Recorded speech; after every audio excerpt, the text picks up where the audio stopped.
What's good, my peeps? It's the Ruckus back at you again. We got another action figure review, this time courtesy of Hasbro Marvel Legends. And what we have here is the 60 Amazing Years celebration. Got it going on. This time we have Future Foundation Spider-Man stealth suit style. So you see the packaging. You see that we are officially in the plastic-free style packaging. We've got, instead of being able to see the figure itself, we get images of said figure with some artwork behind it. So get used to it, because it is what it is. On the top, you see we've got the Spider-Man 60 Amazing Years. It is Spider-Man's 60th anniversary, along with a few other characters. Thor, Hulk come to mind. There it is, some more artwork of Spidey in his Future Foundation stealth suit. On the other side, you have a digital render of the figure. So you see what that is right there. And then on the back, you have, once again, more artwork of the figure. And you also see what accessories said figure comes with. And that's about the size of it. So turning it around, we're going to get into this and get Spidey out of his packaging. Stealth suit Spidey comes with an additional set of hands. These are basically mirrored from how he comes out of packaging. You see he's got a right thwipping hand and a left fist, and of course, you know, the interior of the hands are white, and the outer portion of the hands are black. What isn't cool to me is the peg is black, so it's going to show through when it's on the figure, and obviously that's going to be the same case for the hands that come attached to the figure out of box. Spidey also comes with a pair of web effects. We've seen these effects before for a few years now, a lot of years, matter of fact, but I'm glad we got something. And this right here, it's kind of strange, because I guess you have no choice but to put the loop end around Spider-Man's wrist, whereas if he had grasping hands, you could loop this around something to give it the extended effect, and he could grasp this end, kind of sort of like he can do with the Amazing Fantasy version of the 60-year anniversary or celebration of Spider-Man. But hey, we got a pair of them, so can't complain about that. Taking a look at Future Foundation Spider-Man stealth suit on our rotating platter, giving you a 360-degree visual of the figure. And at first glance, I'm not gonna lie to you guys, I'm seeing things about this that I do not like. We will talk about that when we get up close and personal with our stealth suit Spider-Man Future Foundation. So let's do it. Okay, we've got Future Foundation off the platter, and we're looking at him static. And okay, let's not be all negative here. Good thing he's on a superposable buck, so that is something.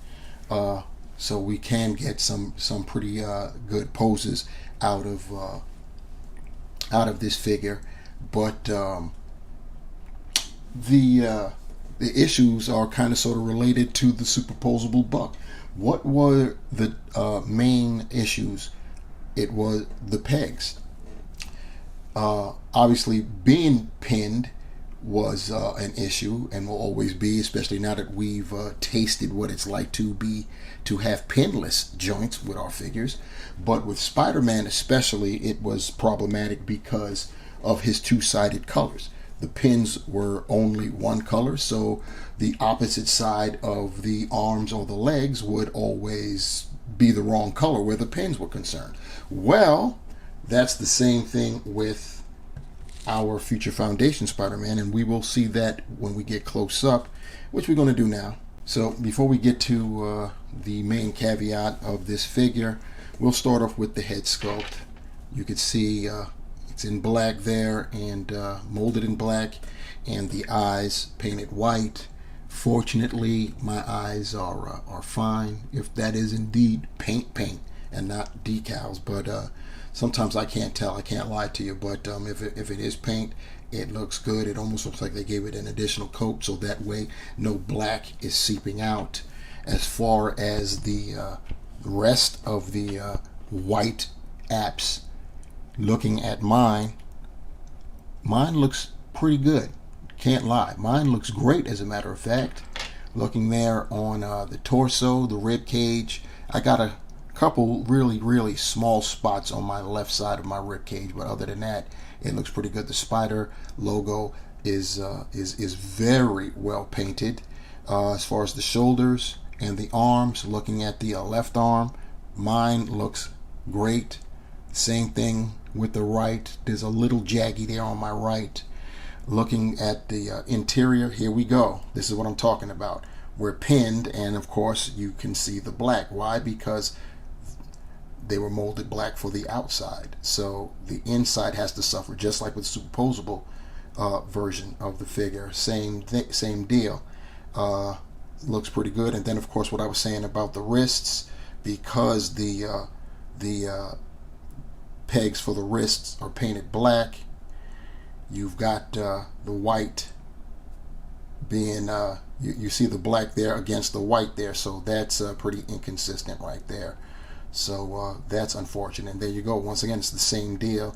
On the outside of the hand, it's black because the outside of the hand itself is black, so the peg matches, and the peg being black, you get that discrepancy. So that's pretty unfortunate. And going down the figure, once again, the paint apps looking pretty good. I can't lie. I got away with murder with this one.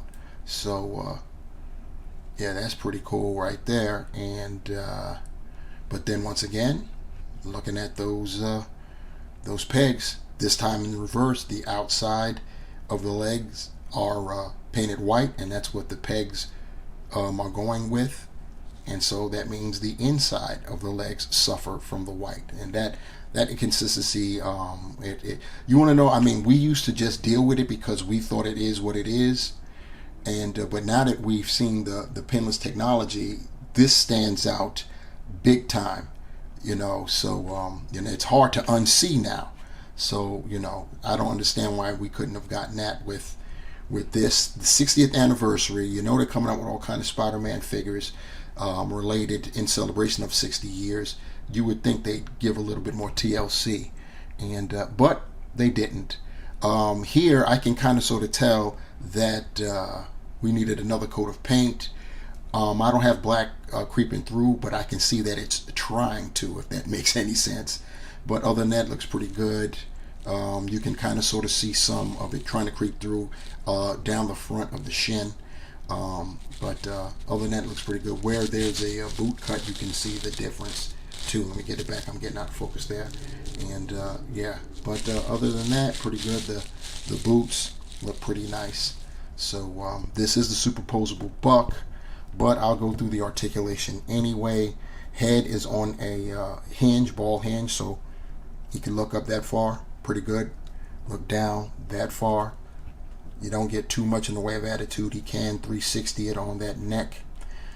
He's got butterfly joints, so that's really cool. You gotta love that. I always love butterfly joints. He can get his shoulders up almost 90. He can 360 him. He's got a bicep swivel, double jointed, of course, pinned elbows.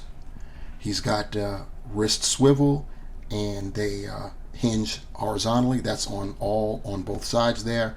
As far as his abs, he's got the ab crunch that can go forward. You heard that click there, that far by itself, and that far back by itself. And then of course he can, oh, do I have that there? Oh, I stand corrected. I don't know why I thought this was the superposable buck, but it isn't. he doesn't have the middle torso articulation. It just looks like it. So I got fooled. My apologies, guys. I'm not redoing this. We keep it real here. Mistakes are made, so that's how it goes down. Better for me to own up to it now and get corrected in the comments below, huh? Anyway, we do have the waist swivel, and see, that's where that hinge would have been good, because that takes away the breakup right there. You know, that looks pretty ugly. On the ball, it would just swerve like this. Plus, you could get, you know, left and right movement there, but you don't. And of course, yeah, I should know there's no drop down, so it's definitely not that. We can get it split this far apart as far as the hips are concerned. Can go up, do a 90 with the leg, go back just a little bit. He does have the thigh cut, double jointed pinned knees. He has a boot cut. He can point his toe that far forward, that far up. He does have a generous ankle pivot, and of course, holes, peg holes, the bottom of his feet. And as you can see here, not the greatest posability for this particular Spider-Man, but you can still get him to do some things. It's definitely not terrible. You know, we get the butterfly joints, and he can get into you know, some crouching poses. So, you know, it's not all bad there. Here we have, for comparisons, we've got our Future Foundation Stealth Suit Spider-Man next to the first retro series superposable Spider-Man right here. And once again, apologies for getting it mixed up, but yeah, that torso section really had me fooled. He does not have the mid bend that the superposable has, but you know, he has basically everything else, which with the exception of the drop down hips as well. So that's my bad, but there he is next to Superposable Spider-Man. And here he is next to, we'll call it his series mate. We've got the first appearance Amazing Fantasy Spider-Man, which I received at San Diego Comic-Con this year. And yeah, pretty appreciative of that. Already reviewed it. I'll put on my end screen, I'll put a link to the review for this figure. So to sum it all up, the Hasbro Marvel Legends Beyond 60 Amazing Years Future Foundation Stealth Suit Spider-Man, boy is that a mouthful, is underwhelming. Can't front.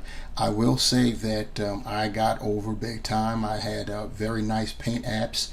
It's a very precarious thing when you're talking about white and black, especially if the figure is molded in black and then you paint white over it. And Hasbro isn't known for doing the you know, additional paint jobs to make sure that the lighter color, in this instance white, gets fully covered. But my paint apps were pretty good. My line work great with the